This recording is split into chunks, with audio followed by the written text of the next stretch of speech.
일본을 연결해서 일본 반응도 한번 들어보도록 하겠습니다. 박철원 특파원. 네, 도쿄입니다. 예. 자, 일본은 어느 정도 예상을 하고 있었다고 하면서요? 네, 그렇습니다. 일본은 며칠 전부터 언론 보도를 통해 한국의 확대 결정이 발표될 것이라고 예상했었고 막상 발표가 나오자 휴일임에도 부산하게 움직이는 것으로 외교 소식통들은 전하고 있습니다. 하지만 우리 정부의 공식 발표에 대한 일본 정부의 공식 반응은 아직 없습니다. 일본은 지난 5일 우리 국방장관이 방공식별권 확대 대상에 이어도를 포함할 방침을 밝히면서 일본 식별권에 포함되는 마라도 상공도 당연히 들어갈 것이라고 말한 바 있어 이미 예상을 하고 있었습니다.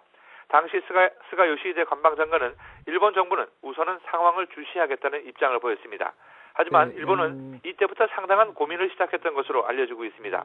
한국의 방공 확대가 발표될 경우 일본으로서는 이를 비판하지 않을 수 없는 상황에 빠지기 때문입니다. 한국의 조치에 대해 비판하지 않으면 일방적으로 방공 식별권을 설정한 중국에 대해 철회하라고 요구하기가 어려워진다는 지적이 이미 일본 정부 내에서도 나왔습니다.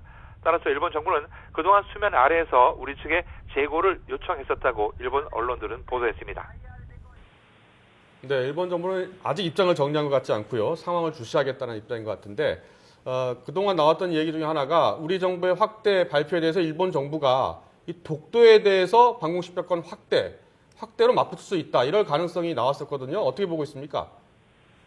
네, 일본 언론들은 중국의 일방적인 방공식별권 설정에 이어 한국도 이를 확대한다고 하자 아시아의 긴장이 높아지고 있다고 보도했습니다.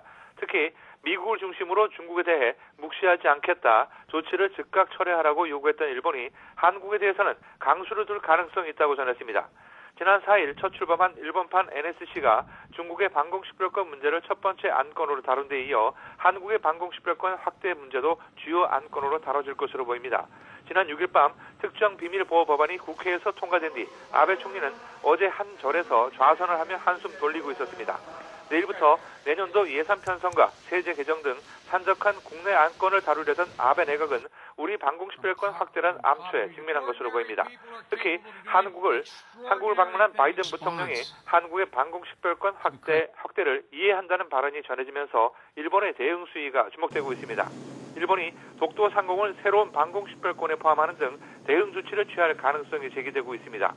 우리 방공식별권 확대 조치가 한일 양국 간 외교 마찰로 이어질 가능성이 높다는 게 이곳 언론과 전문가들의 관측입니다. 지금까지 도쿄에서 YTN 박철원입니다.